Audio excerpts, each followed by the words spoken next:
This is Autoline Daily, the show dedicated to enthusiasts of the global automotive industry. The Tesla Model S is the first electric car to ever hit 400 miles on the EPA test. The company announced that all of its Long Range Plus Model S sedans now have an EPA-rated 402 miles of range. Engineers were able to boost the range through mass reduction, aerodynamic wheels and tires, and increasing the efficiency of the drive unit. Lucid Motors' Air sedan, which is going to launch this year, is also expected to have more than 400 miles of range. So that must have prompted Tesla to make sure that it got there first. In a press conference yesterday organized by the Automotive Press Association, GM CEO Mary Barra covered a range of topics that General Motors is dealing with right now. Here are some of the highlights. Barra says GM is in a leadership position when it comes to taking a stand against racism, but recognizes it needs to do more. GM initiated listening sessions with employees to learn how they perceive their workplace and how the company treats them. And it is surveying employees and using focus groups to measure their awareness of racism, not just within GM, but how they treat suppliers and dealers. Barra also said the Cruise Origin electric autonomous vehicle will launch after the launches of the Hummer and Cadillac Lyriq EVs. GM is going to do online reveals using augmented reality for its new full-size SUVs and its new lineup of electric vehicles. General Motors does well in the middle of the U.S., but EV growth is on the coast, so she sees that as an opportunity for GM. Barra said once a COVID-19 vaccine is available, people will want on-demand mobility with no driver in the car. She also said that geo-fenced autonomous vehicles are a lot closer than most people realize, and not just for fleets, but for individual ownership as well. She also said the recovery of the car market will depend on how well people follow CDC guidelines to prevent the spread of COVID-19. Barra also addressed accusations by President Trump that he had to use the Defense Production Act to force GM to start manufacturing ventilators. GM had actually started that process at least a week before the president made that accusation. Barra said there was some confusion at the White House as to what GM was already doing. She said she has since spoken to the president and that everything was resolved.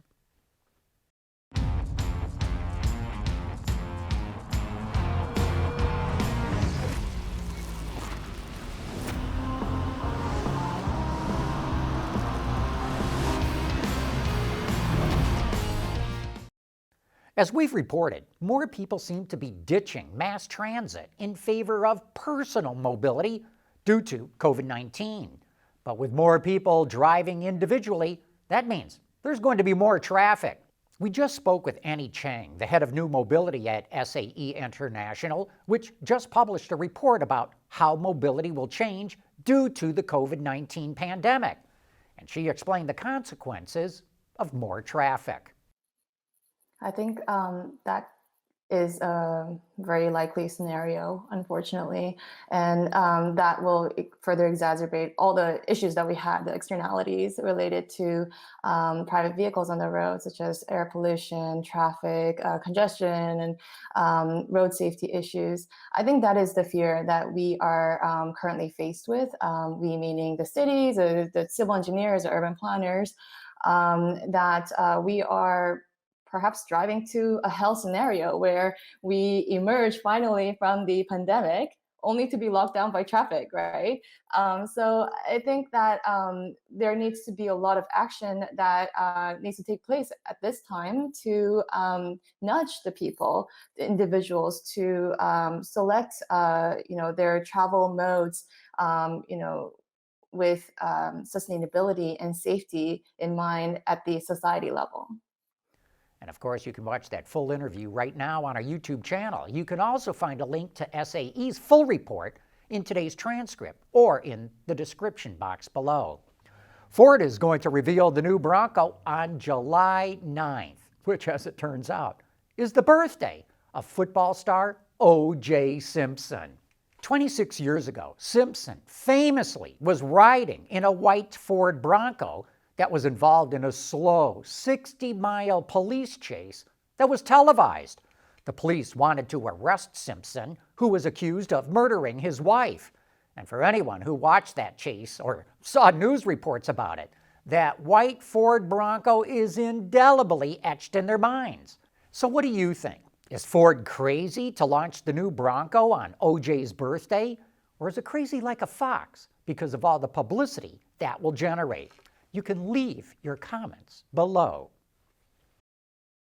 Autoline Daily is brought to you by Bridgestone Tires. Your journey, our passion. The new Mustang Mach 1 is here.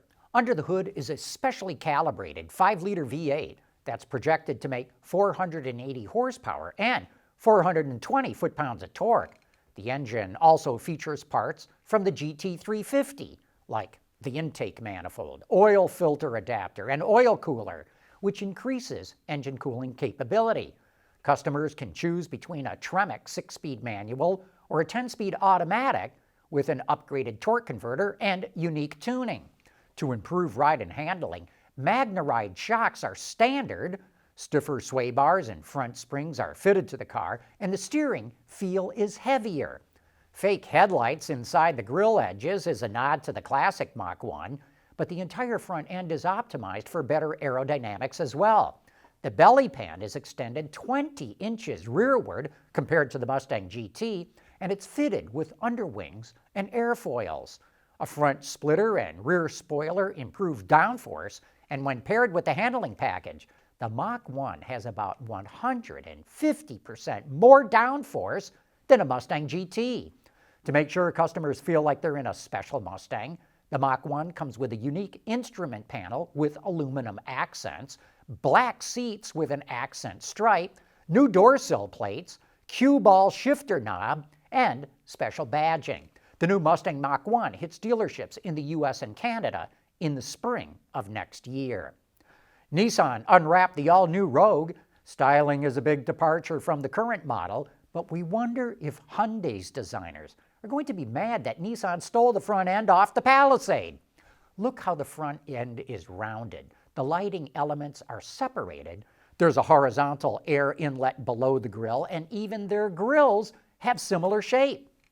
But Nissan is clearly going for a more upscale look with the Rogue. Note how the overall design is less angular.